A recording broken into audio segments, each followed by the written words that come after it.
Pois é, pessoal, estou aqui em mais um Papo Cabeça, tá? Isso aqui vai estar no Papo Cabeça e nos bastidores com o Wilton Rocha, ok? Nos dois canais.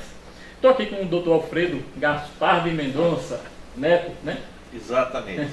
O homem que fez muito alagoano ter orgulho, né, da justiça, né, das pessoas de bem que estão no Estado.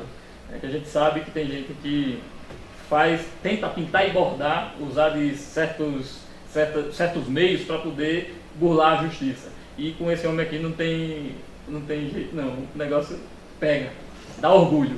Tá? Esse aqui é o Dr. Alfredo Gaspar. Antes de mais, curte e compartilha, tá joia? Curte, se inscreve nos canais, tá joia? E vamos lá. Dr. Alfredo Gaspar de Mendonça Neto. É um prazer, eu posso dizer que eu tenho um prazer mesmo de conhecer pessoalmente, desde 2012, em um dos meus trabalhos, que eu vim fazer até no Ministério Público. E fiquei viajando o Brasil todo e toda vez que eu chegava aqui, tinha alguma novidade. Né? E como secretário de Segurança deu muito orgulho, tá? Eu digo que, lembra que eu falei que quando eu falo no teu nome, o pessoal é capaz de bater continência na rua. Ô Wilton, é um prazer grande poder lhe rever. Nós que estreitamos a amizade ao longo desses últimos 6 anos, tivemos o início dessa jornada no concurso público do Ministério Público, em que você foi um dos responsáveis pelo sucesso das gravações das provas que precisavam ser feitas de tribuna. E a partir daí passei também a ser um admirador do seu trabalho. Teve uma vez que ele brincou até comigo, dizendo que eu era cópia dele. Só que só com miniatura, tá? Eu só estou mais alto aqui por conta da cadeira. Eu confesso que nem me recordo dessa história de cópia.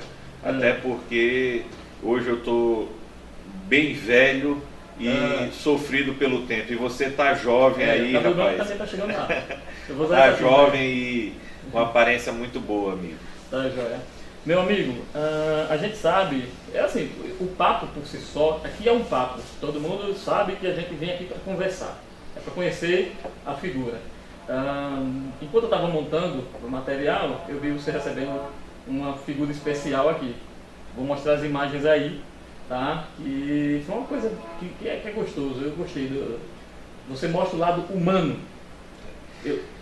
Wilton, eu em algum momento passei a frequentar redes sociais para demonstrar o trabalho do Ministério Público e nessa convivência abri lá um visitante e era justamente o Henrique que hoje esteve comigo. Exato.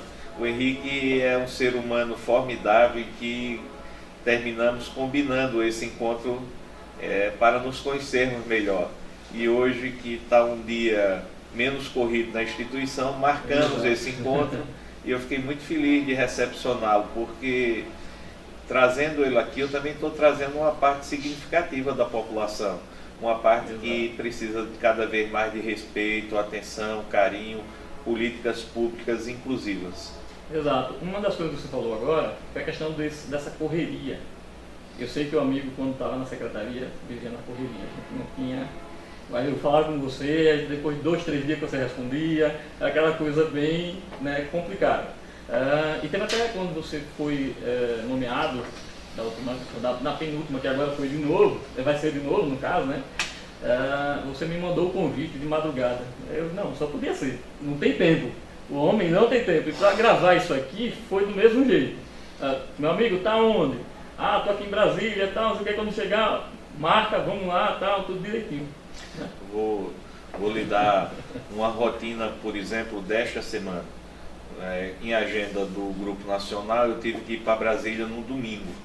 Segunda e terça, reuniões.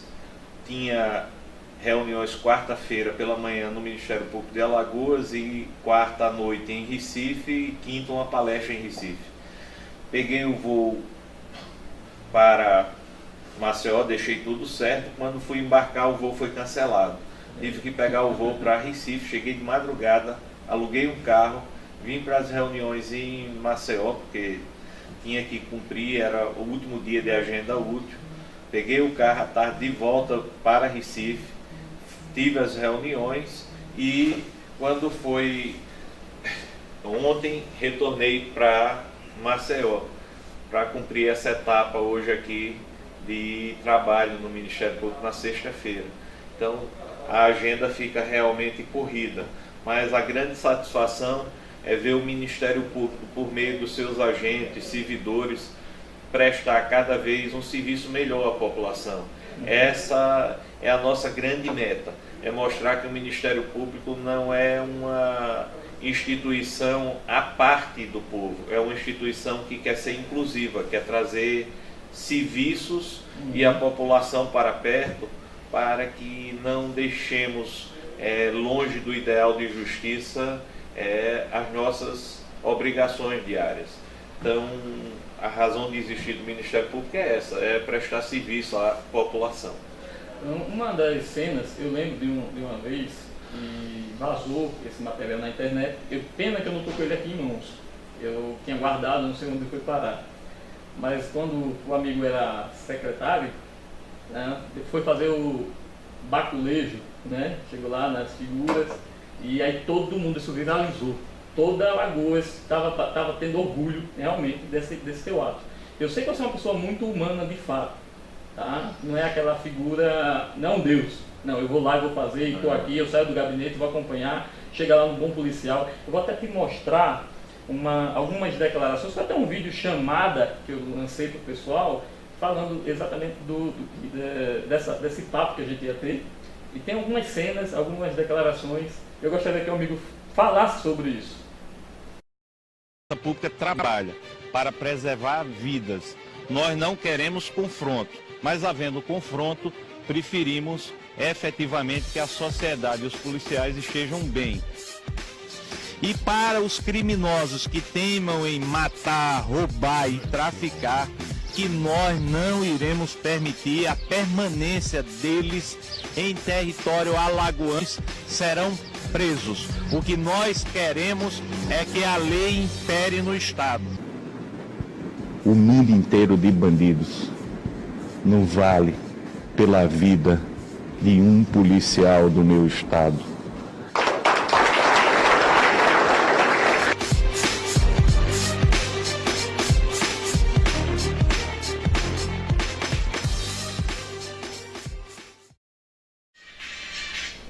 E aí? Wilton, eu sou promotor de justiça há 22 anos, vou completar daqui a pouco o 23º ano. Hoje estou no comando do Ministério Público, na véspera de tomar posse no segundo mandato.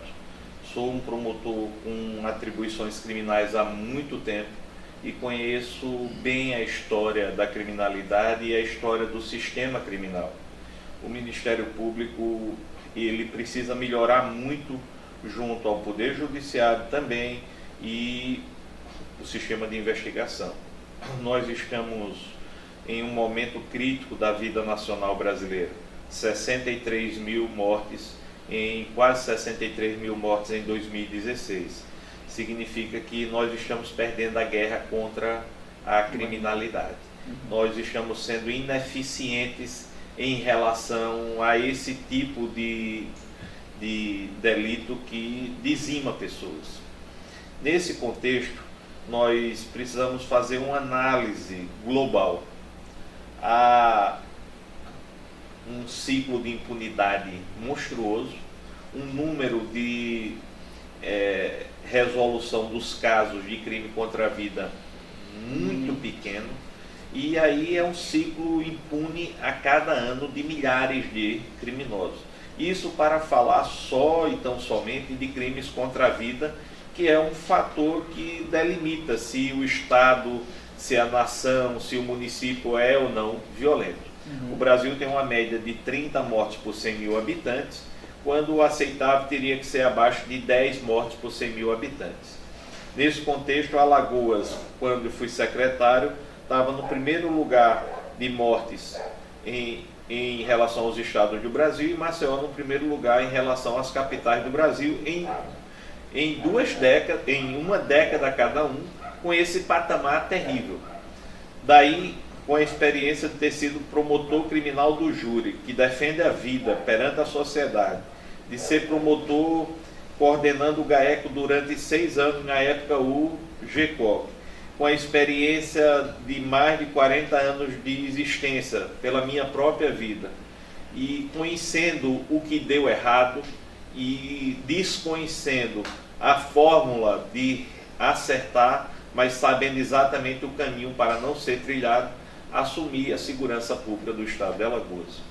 E aí assumi com a mentalidade que todos nós estávamos acostumados a apontar o dedo um para os outros e terminava esse dedo ficando em mão única para quem menos podia. E quem menos podia, geralmente, nessa estrutura do sistema, é o policial que está lá na ponta. E aprendi na minha vida que você só pode apontar o erro quando você tem uma solução para melhorar aquela situação. Você não pode dizer que o cidadão está errado se quando você for praticar, você não sabe fazer melhor. E eu vi que o que estava faltando na estrutura policial não era o policial com equipamento, não era o policial com vontade de acertar. O que estava faltando na estrutura policial era o reconhecimento. Por isso que quando assumi a secretaria, eu fazia questão de agradecer pessoalmente a cada membro, seja ele das polícias, seja ele dos bombeiros, da perícia, do sistema prisional. É importante nós deixarmos claros que enquanto profissionais você sai de casa, você faz a sua publicidade, o seu trabalho. Eu sou promotor de justiça da mesma forma e praticamente são assim as profissões. O membro da segurança pública, ele sai de casa entregando o seu bem mais precioso, colocando em risco esse bem que é a vida. Então, veja em que situação esse pessoal trabalha. Eu saio de casa com a certeza muito grande de voltar. Um policial sai de casa com uma dúvida muito grande se irá retornar. Mas além disso, o sistema conspira contra e ele pode sair de casa, voltar no caixão, ou ele pode sair de casa, voltar com um grande processo sobre ele. E essas duas vertentes é uma verdade absoluta. Quem está do lado de cá, como eu estou, com a caneta na mão, muitas vezes não tem a condição de analisar objetivamente como é o dia a dia e a rotina desse pessoal. Como eu vivi do lado de cá e quando fui para o lado de lá, eu levei a mentalidade de que muita coisa do que eu apontava como erro, muita coisa do que eu dizia que deveria mudar, na prática, totalmente diferente. Daí eu dei espaço para que as polícias tratassem de segurança pública vindo da base para o topo da pirâmide. E que nós fizéssemos a inversão, não que levássemos fórmulas prontas. Então, se a segurança pública, na época que estive lá, teve algum sucesso, esse sucesso eu devo muito às pessoas que me ensinaram a conduzir a segurança pública ouvindo justamente a base dessa pirâmide. E aprendi fortemente na minha vida, de anos para cá, que nós precisamos fazer diferente todo dia, porque os problemas eles mudam com a velocidade muito grande. E o Brasil precisa de parar de discurso de hipocrisia e apresentar alternativas concretas para a solução dos problemas. Eu vou te dar um exemplo que repeti há pouco. 63 mil mortes ano significa que nós falimos o sistema criminal, nós estamos com um déficit muito grande no sistema prisional, que daí com quase 1 milhão de presos nasceram as facções criminosas que tomaram conta da nação brasileira e que estão ameaçando a nossa soberania. Nós estamos com a legislação muito atrasada e muita burocracia para mudar essa legislação de punição. Nós estamos com os holofotes muito voltados, infelizmente, para apontar erros da estrutura de segurança e jamais apontar acertos. Isso dificulta demais trabalho das forças de segurança. A população ela precisa ser parceira da comunidade de segurança. Quando houver efetivamente desvio de finalidade, as punições devem ocorrer de forma eficiente. Mas temos que tratar o profissional de segurança pública como aquele que empenha a sua vida para nos proteger. Então, você veja que respeito esse pessoal merece. E foi dessa forma que assumi a segurança pública, com a vontade muito grande de prestigiar as forças de segurança por conta do risco, do empenho, da paz que produz, das vidas que são salvas, dos acertos que são cometidos. E não generalizar qualquer desvio de finalidade como se fosse uma coisa comum nas forças de segurança. Hoje você pode ficar na certeza, a formação dessas tropas de segurança, sejam na Polícia Civil, Militar, Perícia, Sistema Prisional, está muito próxima das outras carreiras jurídicas. São pós-graduados, mestres, doutores, com pensamentos evoluídos, pessoas que querem acertar. Se evoluiu muito a estrutura de segurança pública. Mas há uma diferença. O profissional da segurança pública, quando ele está lá na rua combatendo, quando ele está lá na rua fiscalizando, quando ele está lá meia-noite de madrugada, subindo e descendo grota, quando ele está enfrentando as situações de suicídio, de locais de perícia, quando está contendo presos no sistema prisional, ele está trabalhando com um estresse absoluto. Trabalham, eu posso dizer, no fio da navalha. Um erro momentâneo pode causar uma tragédia absoluta. Então essas pessoas vivem sob um nível de estresse muito grande. Nós precisamos ter esse olhar, esse cuidado para evitar suicídios, para evitar doenças psiquiátricas, e nós olhamos pouco para esse lado das forças de segurança. Mesmo com todas essas carências, o Brasil pode dizer que tem uma estrutura de segurança pública que trabalha com muita dificuldade em razão de estarmos num país hoje que tem 2% da população do mundo e mata 10% da população mundial. Aliás, mata 10% em relação ao quantitativo de mortes que ocorre no mundo. Nós estamos em um país que tem uma fronteira seca de quase 17 mil quilômetros, saindo daqui para o Japão em linha reta, e temos uma fronteira marítima de 7 mil quilômetros. Significa dizer que somos um país de portas abertas para os maiores produtores de drogas do mundo, que estão aqui na América Latina. Vai lá debaixo do Paraguai, lá a Bolívia, a Colômbia, nós temos o Peru, temos uma parte da Venezuela. Ou seja, nós estamos portas abertas para os 3 maiores produtores de drogas, estamos com portas abertas para o tráfico de armas, estamos com portas abertas para uma série de vertentes criminosas que podem ocorrer. E não temos como fechar essas portas. Por mais tecnologia que se use, por mais base que se construa, materialmente falando e humanamente falando, as nossas fronteiras para sempre permanecerão abertas. Significa que a droga continuará a entrar, significa que as armas continuarão a ser contrabandeadas. Então temos que tratar o nosso problema também de forma interna. O Brasil tem que deixar de ser atrativo para a criminalidade. E a gente só deixa o Brasil de ser atrativo para a criminalidade se nós fazermos uma verdadeira revolução legislativa, se nós endurecermos pena, se nós fizermos o Estado ser forte, se nós deixarmos bem fixo na mente do criminoso que, se ele errar, ele irá ter uma responsabilização efetiva.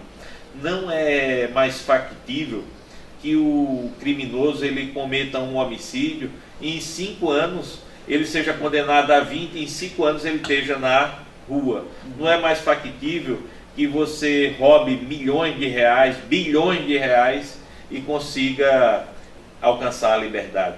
Não é mais factível que você produza facções criminosas a rodo para atacar a soberania nacional. Você não pode manter, por exemplo, esse estado de coisas que está aí. As facções criminosas muito fortes e trabalhando para tirar vidas e destruir sonhos. Temos que enfrentá-los. Isso é apenas uma das vertentes. Temos que desconstruí-los. Não pode você ter 3 milhões, 5 milhões de pessoas subjugadas pelo crime organizado. Você não pode permitir que essas pessoas estejam com armamento mais forte do que a própria polícia. Você não pode permitir que um criminoso líder de um PCC diga se quer ou não ser transferido sob pena de retaliar. O Brasil tem que mudar essa lógica. E essa lógica só se muda com o Estado resolutivo, com o Estado que diga o que o criminoso fazer e não o contrário. O criminoso ditando normas para que o Estado não altere o status quo. Daí eu tenho plena certeza que chegamos ao fundo do poço. Tenho plena convicção que do jeito que está as coisas não podem permanecer. Precisamos mudar essa realidade. E o Nordeste do Brasil, especialmente, tem sido o depositário das piores consequências da criminalidade. Tanto que os estados do Nordeste, Alagoas hoje é uma rara exceção, estão em curva ascendente de crimes. Nós precisamos inverter essa curva. Precisamos deixar efetivamente que as pessoas elas possam viver e ter condições de se desenvolver em sociedade. É um momento muito difícil da vida brasileira, mas que precisamos enfrentar e vencer. Dentro de tudo isso que o amigo falou, tá? Eu vou falar do amigo mesmo porque aqui é um amigo. Com certeza. A gente vê que a própria população, né, ela já até votou no militar, porque a gente precisa de segurança, essa necessidade da própria segurança. A gente está aí, está tentando. Eu soube que o amigo viajou agora, né, para Brasília, né, dessas reuniões. E me fala um pouco o que puder falar sobre o que está acontecendo, quais são os planos nesses próximos anos. Eu recentemente assumi o Grupo Nacional de Combate às Organizações Criminosas, que faz parte de uma estrutura que congrega todos os ministérios públicos do país, principalmente e especialmente os grupos de atuação contra o crime organizado. E nós temos planejamentos anuais a respeito das ações a quem combater. Recentemente fizemos uma ação de âmbito nacional combatendo as facções criminosas. Mas temos vertentes muito fortes de combates a organizações criminosas, por exemplo, em relação à corrupção. Temos também um setor de inteligência muito forte e estruturado. Fomos a uma agenda em Brasília, dentre várias reuniões. Nós também tivemos uma agenda com o ministro Sérgio Moro e com o vice-presidente da República, o general Mourão. Também tivemos com o ministro do Exército, o general Fernando. Mas tudo isso apenas para principiar as tratativas de um trabalho mais forte por parte do Ministério Público Brasileiro, especialmente o Ministério Público Estadual, em conjunto com as forças de segurança, e tentar, no final, entregar à sociedade algo melhor do que estamos vivendo em termos de segurança pública. Dentro do que o amigo falou, sobre a questão do reconhecimento da população, do trabalho das polícias, né, que ou não, existe essa hipocrisia sim. As pessoas falam mal da segurança, mesmo precisando dela. Eu tomei uma atitude, isso digo da minha empresa. Profissional da área de segurança e de educação tem desconto. É mais ou menos o estilo norte-americano. Nos Estados Unidos eles valorizam sim. Eu tive agora um papo com o coronel Ivaldo, da reserva, e ele falou que ele foi lá, aí lá não lembro o local que ele foi, sei que pediram uma apresentação para que os militares levantassem. Todo mundo aplaudiu. Existe um reconhecimento, e é isso que falta, né? Acho que no Brasil as forças de segurança elas são mal remuneradas, e a começar por essa falta de reconhecimento estatal, também há, consequentemente, uma falta de reconhecimento da sociedade. Como você falou, são profissionais que trabalham em área de extremo estresse, em momentos muito difíceis soluções têm que ser dadas e algumas vezes as coisas não erraram. Agora o Ceará, você viu que infelizmente morreram os bandidos, mas também morreram reféns. E eu fico a me perguntar, algum policial saiu de casa para matar refém? Claro que não. Essa não é uma circunstância que ninguém desejava ali. Mas você tem que saber, aquele policial que naquele momento, ele tinha um raio para receber a mensagem que tinha refém naquele local. Teve tempo para fazer essa análise, esse encontro entre a polícia que estava fazendo um bloqueio e esses criminosos. Foi um encontro que deu tempo para haver um planejamento prévio. Houve possibilidade da polícia não ter reagido àquela investida. Então, são perguntas que você não pode fazer um pré-julgamento antes das respostas. Você tem que olhar que segurança pública, todo dia se mata um leão com milhares de problemas. Eu vejo recentemente, com muita preocupação, a ausência de soluções em temáticas tão fundamentais. Espero que o governo que vai assumir tenha uma política de segurança pública bastante clara, que enfrente os graves problemas. Evidentemente que não dá para você enfrentar problema de segurança pública só com força policial. Você tem que entrar com as ações de suporte, você tem que fazer uma revolução social, você tem que entrar com esporte, você tem que entrar com educação. Se você não juntar isso, você não consegue resolver ou minimizar. Mas vamos ser sinceros, existe a parte da prevenção e existe a parte que está sendo nesse momento executada. Não dá tempo para você esperar essas políticas que demoram demais a chegar e nunca chegaram. Você tem que botar a mão na massa com o que se tem nesse momento. E o que temos nesse momento é uma quantidade considerável de criminosos soltos em razão da impunidade por milhares de casos que jamais foram solucionados, por milhares de mandados de prisão que nunca foram cumpridos, seja pela ausência de vagas no sistema prisional nacional, seja pela condição material dos governos em sediarem mais vagas para presos, porque uma vaga não é algo barato, mas eu sou completamente contra essa história de dizer que o Brasil prende muito e precisa soltar criminoso. Não. O que o Brasil precisa é endurecer pena, cumprir regras, aumentar vagas para que os criminosos de crime grave, que não são poucos que estão soltos, vá cada um a um para a cadeia cumprir pena. Porque você está jogando no seio da sociedade quem é vítima ou quem é família de vítima junto ao criminoso. E você vê que aquilo é o maior sentimento de injustiça que existe.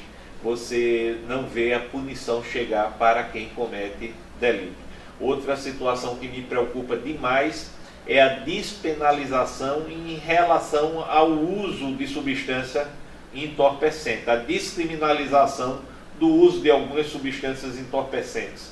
Não sou médico, não sou cientista social, não sou profundo conhecedor da matéria orgânica da substância maconha, por exemplo. Mas eu posso dizer, com o conhecimento que eu tenho desse meu tempo de promotor de justiça, eu sou do tempo que, quando eu entrei, os crimes contra a vida, por exemplo, ou os crimes de roubo, eram baseados em determinadas circunstâncias fúteis. Em uma década e meia, nós, pelo tráfico de droga, pelo uso e consumo, pela compra da substância entorpecente, nós transformamos a realidade do Brasil inteiro. Ou seja, droga, o uso dela não vai, a sua liberação, melhorar em absolutamente nada as relações sociais existentes no país. Não é soltando o traficante, não é liberando o comércio de drogas que o Brasil vai encontrar a solução. Isso é a prova concreta de que o Brasil não quis enfrentar o problema e está dando um cheque em branco para que as futuras gerações sejam destruídas com a permissão absoluta do Estado. Nós precisamos ter responsabilidade. O Estado brasileiro precisa ter um caminho a seguir. E esse caminho não pode ser pela solução mais fácil. E a solução mais fácil seria a descriminalização. É nós colocarmos nas nossas escolas, colocarmos nas nossas áreas de lazer, nós colocarmos na nossa sociedade de forma legalizada esse grande crime contra a humanidade, que é permitir o consumo, o uso, a venda da substância entorpecente. O Brasil precisa ter essa responsabilidade. Rapaz, meu voto é seu. Não, mas falando sério. Isso é algo, Wilton, que me choca muito. Pessoas defendendo a liberação. Eu só brinquei um pouco agora, porque foi exatamente nesse assunto que a gente estava conversando que você me disse que era a sua cópia, que eu falei que era miniatura.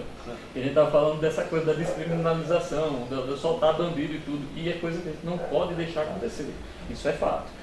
Eu falei a questão aqui, puxo só um pouco, só para falar sobre isso, que o amigo ainda pleiteou a ideia de se candidatar. Depois não, eu vou continuar. Que eu particularmente, a população, tá? Isso eu digo porque boa parte das pessoas que souberam que o amigo iria se candidatar, ficou empolvorosa. Ficou querendo realmente que o amigo fosse candidato. Se fosse até o governo do estado, o pessoal colocaria lá, pode ter certeza. Mas é esse tipo de pensamento que a maior parte da população tem. As pessoas não querem, querem ter direito de sair à rua, querem ter direito de pensar que tipo, meu filho saiu, mas eu não preciso ficar rezando, pedindo a Deus que não aconteça nada, porque realmente acontece muito isso. Tem gente que fala muito mal das polícias. Eu digo porque eu morei na periferia, passei muito tempo andando de ônibus, e nesse período que a violência começou a pegar mais, eu dava graças a Deus, isso eu digo porque toda a população que anda de ônibus sabe disso, quando a polícia para o ônibus para revistar. Porque ninguém aceita. Não é porque é da periferia que é o coitadinho, não é porque é da periferia que... Né? E é uma coisa, são atitudes que a própria polícia tem. Tá? As secretarias elas começam a trabalhar um pouco mais forte, e o meu amigo trabalhou muito bem nisso, tá? E dá segurança. Tirou Alagoas, Maceió, Alagoas dos primeiros lugares dos rankings, né? E taxou. E é isso que a gente precisa. Né? Todo mundo gostou. Eu fico assim até entusiasmado. Hoje eu sou capaz de nominar pessoas que torceram muito contra para que Alagoas saísse desses índices nefastos. Ainda é alto, ainda é muito alto, mas está no caminho de baixar. E infelizmente nem todos têm a mesma visão.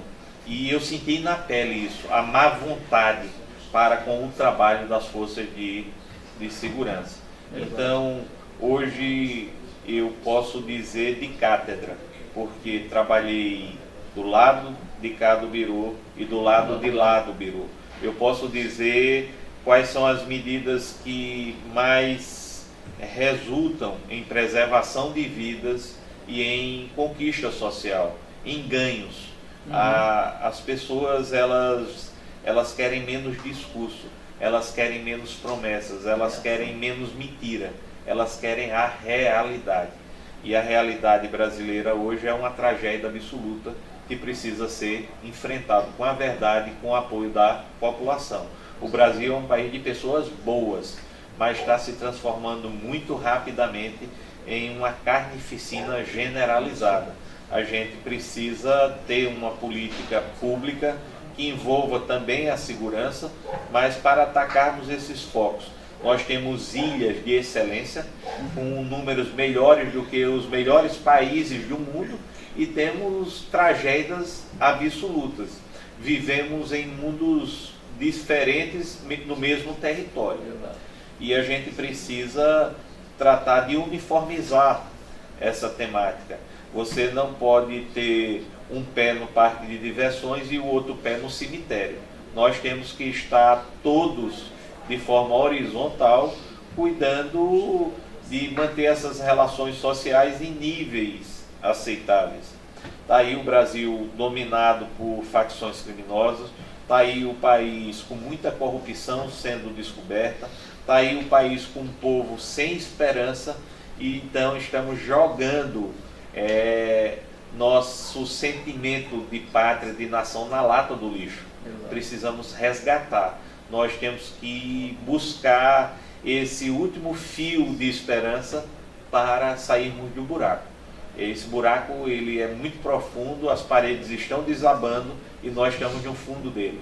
Se as paredes realmente desabarem como está prestes a acontecer, nós morreremos todos pela ausência de sentimento de esperança.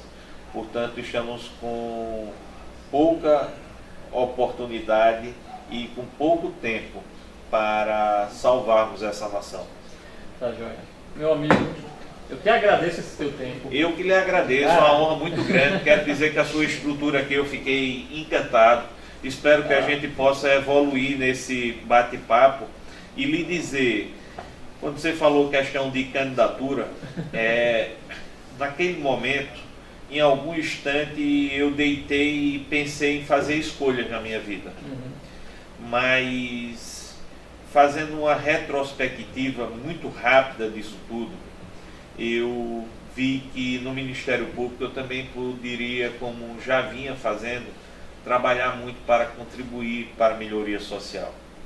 Mas é que me decepcionou tanto os acontecimentos últimos da nação, que em algum momento eu pensei para ir para o lado de lá, para fazer diferente, para realmente enfrentar o sistema, para dizer que o brasileiro não pode aceitar o que acontece diariamente.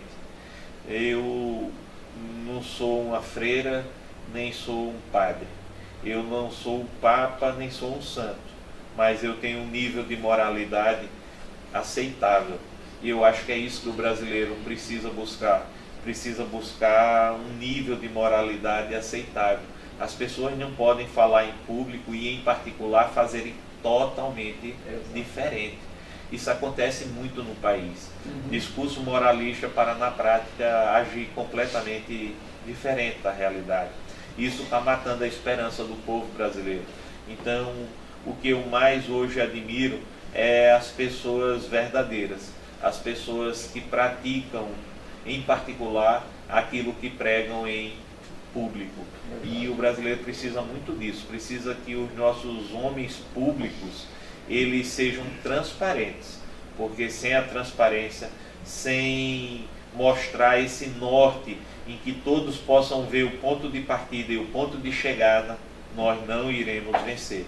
Mas tem muita esperança que nós possamos dar novos rumos à nação brasileira, especialmente para reduzirmos crimes, para produzirmos mais jovens com possibilidade de futuro, para propiciarmos uma educação de melhor qualidade e para evitarmos essa tragédia absoluta da área de saúde que está matando milhões de pessoas no país.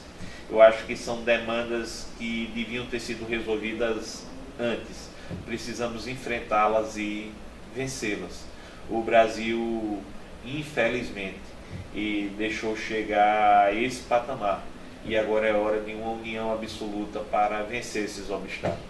Muito obrigado. Pessoal, um abraço, fiquem com Deus. Fechando aqui com esse belo depoimento, tá, do nosso amigo Alfredo Gaspar de Mendonça Neto.